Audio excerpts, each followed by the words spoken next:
The storm hit just after midnight. Rain slapped the windows like fists of angry ghosts, and thunder cracked so loud it rattled the old picture frames lining the hallway. I stood at my kitchen sink, watching the floodwater crawl across my backyard like it had a mind of its own, and holding a teacup I'd forgotten to drink from. The power had gone out an hour earlier, and all I had was the dim glow of a battery, powered lantern, and the sound of wind howling like some primal beast. That's when my phone buzzed with a text. "Mom, we need to talk. Can we come stay with you for a while?" It was from Daniel, my only son. I stared at the screen as if it might change, like maybe I'd read it wrong. He hadn't called me Mom in years. It was always, "Hey," or nothing at all, like a stranger passing by in a hallway. My heart sank under the weight of old memories and even older regrets. This wasn't just a storm outside. Something bigger was coming. Something I had feared for years. Daniel had once been a gentle boy full of promise. He used to write poems and leave them folded like secrets in my coat pockets. He dreamed of being a teacher. A real one. Someone who'd change lives. His father, my late husband, used to call him the philosopher, half proud, half worried. But dreams don't always survive adulthood. Everything changed when he met Serena. Serena was stunning. No one could deny that. Her beauty was the kind that turned heads and silenced rooms. But there was a coldness behind her eyes, the kind that never melted. She had grown up rich, the daughter of a surgeon and a corporate lawyer, and she carried herself like the world owed her something. I never disliked her outright, at least not at first. I tried. God knows I tried. I gave her a necklace on their engagement day, the same one my mother gave me. She never wore it, said it didn't fit her style. The wedding was grand, too grand for Daniel's modest salary as a community college instructor. But Serena insisted. Her parents paid for the venue, but not the designer dress, or the 3-tier cake flown in from New York, or the customized floral arrangements. That was Daniel. He took out a loan, his first. I told him to be careful. He smiled that strained smile of his and said, "It's worth it, Mom. I love her, love. Or was it fear of losing her?"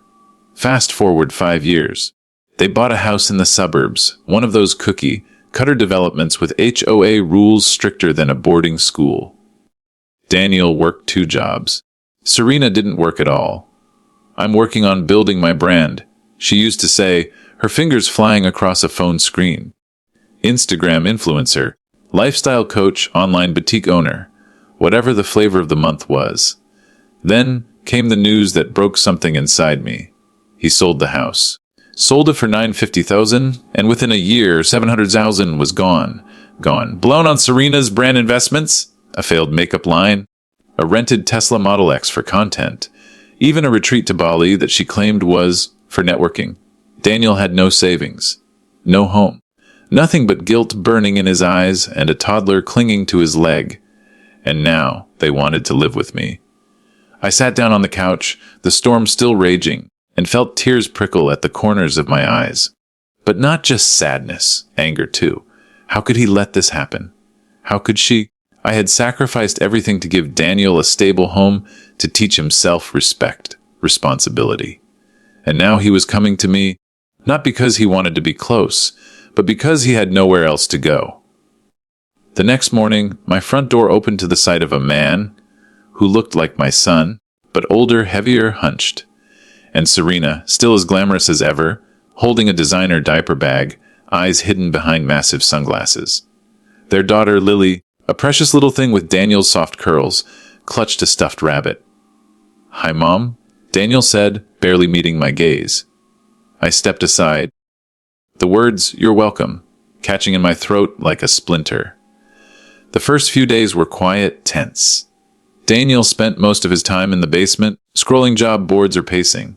Serena stayed upstairs, commandeering my kitchen for her vlogging space.